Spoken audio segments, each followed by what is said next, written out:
de 430 anos, eles viveram cativos no Egito.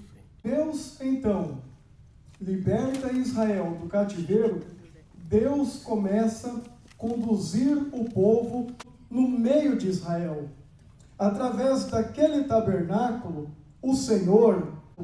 Ora, acredito que todos nós sabemos que o tabernáculo, ele era um santuário, mobílias, que o próprio Deus ordenou que se fizesse para que estivesse no tabernáculo. O primeiro monumento que os sacerdotes se deparavam quando eles entravam para dentro do santuário. O Senhor, o holocausto. Então perceba que o holocausto, diferentemente do de número 13, nós encontramos que aquele fogo, ele não podia se apagar. E não é um erro, sabeis por quê? Porque quando nós olhamos para a Bíblia Sagrada, número 5, Pedro escreveu dizendo: vós também, como pedras vivas. Obrigado, meu Deus. Obrigado, meu Deus. E sobre ele porá em ordem o holocausto, e sobre ele queimará a gordura das ofertas pacíficas.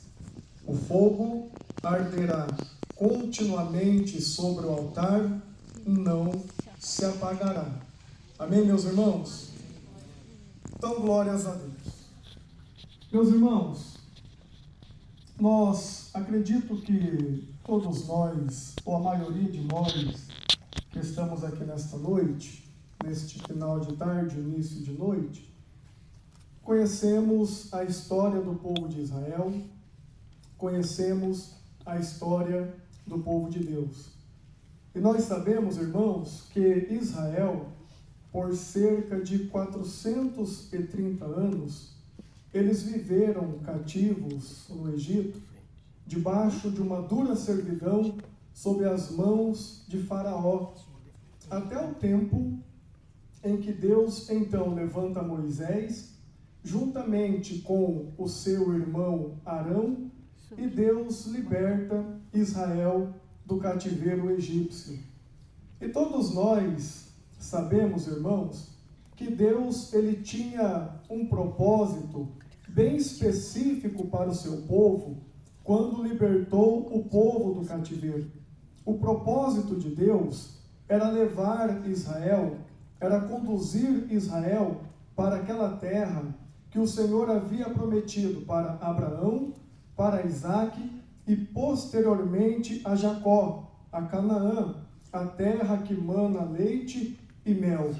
E quando Deus, então, liberta Israel do cativeiro, Deus começa a conduzir o povo rumo a Canaã, rumo à terra que o Senhor havia prometido ao seu povo, ao povo de Israel. E durante a trajetória, durante a jornada, até chegar a Canaã, os irmãos sabem perfeitamente que o povo passaram pelo Monte Sinai. E quando eles estavam aos pés do Monte Sinai, Deus chamou Moisés para subir no cume do monte. E uma vez que Moisés havia subido ao cume do monte, estando ali o servo do Senhor, Deus deu para Moisés e também para Israel a revelação da lei, mas também Deus deu a revelação do tabernáculo. Deus ordenou o povo a construir um tabernáculo em pleno deserto. E assim, meus irmãos, o povo de Israel, eles obedecem ao Senhor. Mas quando nós olhamos entre os propósitos que havia sobre a construção do tabernáculo, dentre os propósitos, tem um dos propósitos que eu acho muito lindo, onde Deus diz que através do tabernáculo o Senhor estaria habitando no meio de Israel. através daquele tabernáculo, o Senhor, ele estaria habitando no meio do seu povo. E eu acho lindo, sabeis por quê? Porque nós podemos perceber que o nosso Deus, ele é um Deus tremendo. Ele é um Deus maravilhoso. E ele também é um Deus responsável. Responsável por quê? Porque Deus não somente libertou Israel e largou Israel à mercê da própria sorte. Não, Deus libertou Israel, mas fez questão de estar junto de Israel. Fez questão de caminhar junto de Israel. E é lindo por quê? Porque o próprio Deus, ele fez questão de habitar no meio do povo. E eu acho isso lindo, irmãos, porque isso partiu do próprio Deus, mostrando-nos assim que nós temos no céu um Deus que ele tem prazer. Nós temos no céu um Deus que ele ama estar junto do seu povo. Se tem uma coisa que Deus tem prazer, é de estar junto, é de estar no meio, é de estar caminhando, é de estar lado a lado com o seu povo. E dentre a construção do tabernáculo, um dos propósitos era este, porque através do tabernáculo, o Senhor, ele habitaria no meio de Israel. Mas o que era o tabernáculo? Ora, acredito que todos nós sabemos que o tabernáculo, ele era um santuário móvel. O tabernáculo, ele era um santuário móvel. Móvel por quê? Porque os irmãos lembram perfeitamente a Bíblia descrevendo a trajetória de Israel pelo deserto. Havia uma nuvem, que era a nuvem da glória de Deus, que conduzia o povo pelo deserto.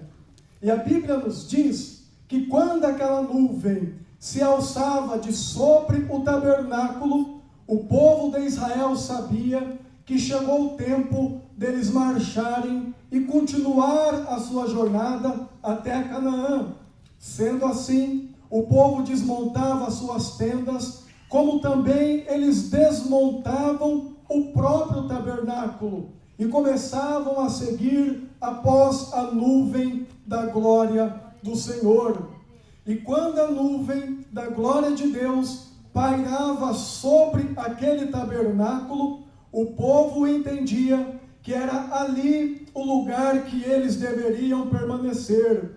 E a Bíblia nos diz em Números que independente do tempo que a nuvem permanecesse sobre aquele tabernáculo, o povo não saía do lugar. Mas quando a nuvem se levantava, o povo desmontava as suas tendas e desmontava também este santuário, ou o tabernáculo. Então perceba que o tabernáculo, ele era um santuário móvel, que se desmontava para seguir as caminhadas, mas quando tinha que parar, eles montavam novamente este tabernáculo.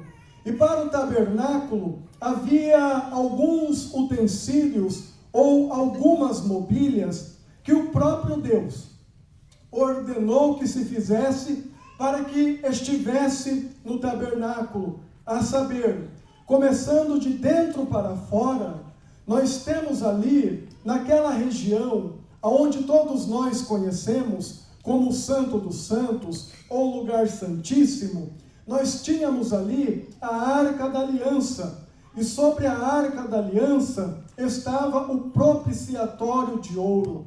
Dentro da arca, meus irmãos, nada mais, nada menos havia do que um maná, um pote com maná que caía sobre o deserto. Havia também a vara de Arão que havia florescido e havia também as tábuas da lei. Saindo do Santo dos Santos, atravessando o véu para o lugar santo, nós tínhamos ali, encostado ao véu, aquele altar conhecido como o altar do incenso, que era o local onde os sacerdotes acendiam o incenso diante do Senhor. E ainda no lugar santo havia também aquela mesa com 12 pães, cada pão representando uma das tribos de Israel, que era a mesa com os pães da proposição. E havia também, ainda neste lugar, conhecido como o lugar santo, o candelabro de ouro, cujas chamas que saía daquele candelabro alumiava toda aquela região interna do santuário. Agora, saindo do santuário, indo para o átrio exterior, o que nós temos ali? Nós temos ali, irmãos, aquela pia, a pia de bronze, onde os sacerdotes, eles se lavavam os pés e lavavam as mãos para poder entrar no santuário. E atrás da pia de bronze estava ali a primeira coisa, o primeiro monumento que os sacerdotes se deparavam quando eles entravam para dentro do santuário.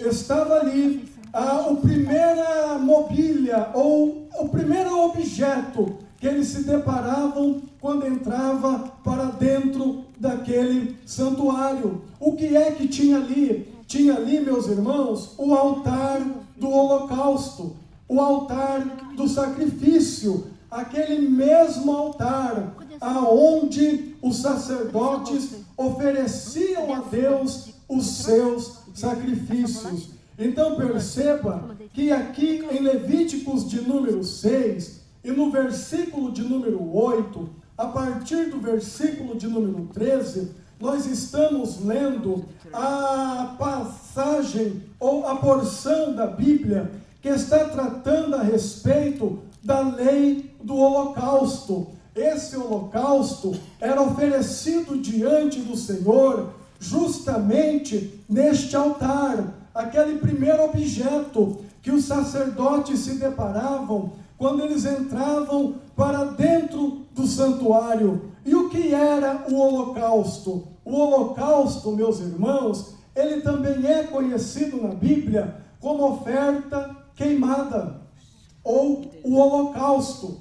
Este holocausto era o sacrifício contínuo, aonde diariamente os sacerdotes, eles tinham o dever, eles tinham a obrigação de comparecer diante daquele altar para 2 vezes no dia oferecer a Deus um carneiro de 1 ano sem mancha, junto com a oferta de manjares e também com a libação de vinho, tanto pela manhã como também pela tarde. Todos os dias os sacerdotes, eles tinham o dever, eles tinham a obrigação de oferecer diante do Senhor o holocausto. Então perceba que o holocausto, diferentemente das outras ofertas que havia registrada em Levíticos, como oferta de cereais, a oferta pacífica, a oferta pelo pecado e a oferta pela culpa, o holocausto era o tipo de sacrifício que diariamente, todos os dias, não podia faltar, e era 2 vezes no dia, tanto de manhã como também à tarde. Os sacerdotes, eles tinham o dever, eles tinham a obrigação de oferecer diante do Senhor o holocausto.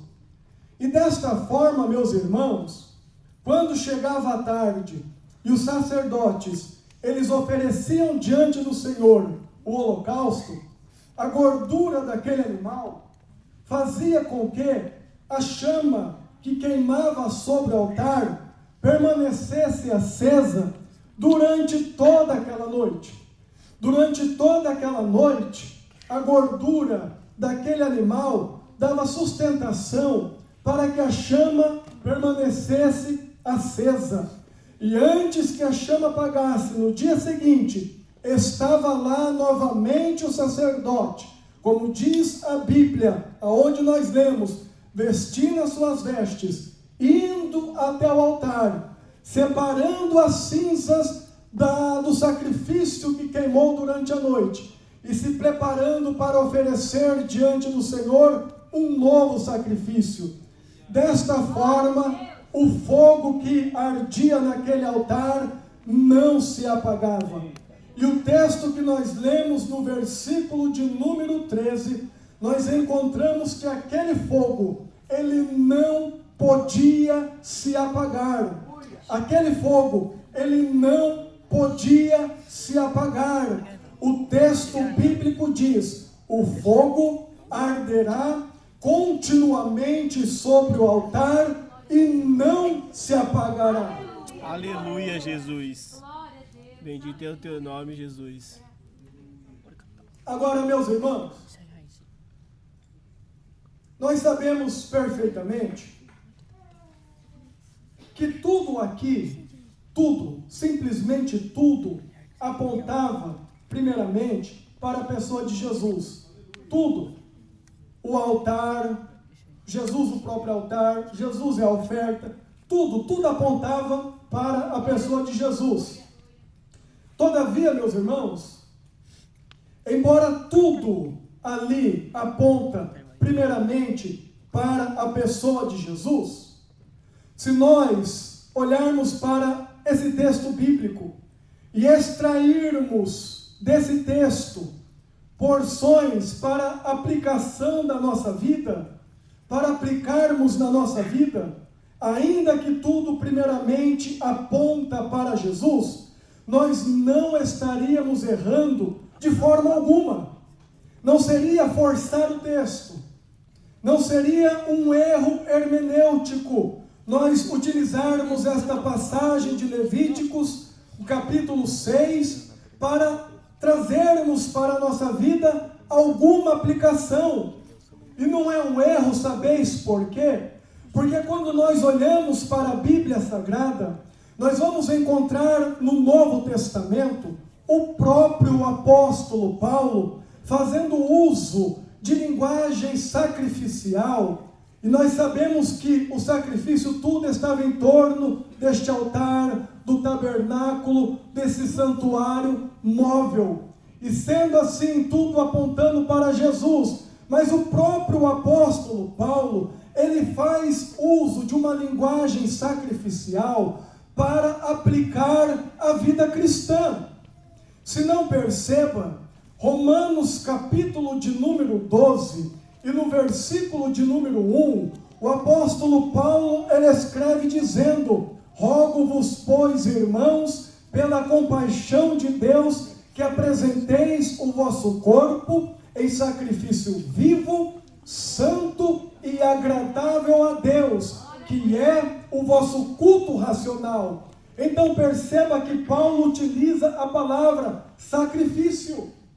Paulo, ele faz uso de uma linguagem sacrificial para aplicar a vida cristã.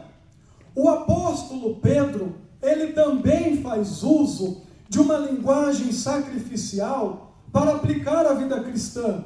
Na primeira carta do apóstolo Pedro, no capítulo de número 2 e no versículo de número 5, Pedro escreveu dizendo: vós também, como pedras vivas, sois edificados, casa espiritual e sacerdócio santo, para oferecerdes a Deus sacrifícios espirituais, agradáveis a Deus por Jesus Cristo. Então, Aleluia, irmãos, Jesus. Bendito nós não estaremos forçando o texto para aplicar alguma coisa de Levíticos, desta passagem bíblica, para a nossa vida, ainda que sabemos que em primeiro lugar, tudo estava apontando para Jesus. Tudo estava apontando para Cristo. Aleluia. Mas para nós podermos... Obrigado, meu Deus.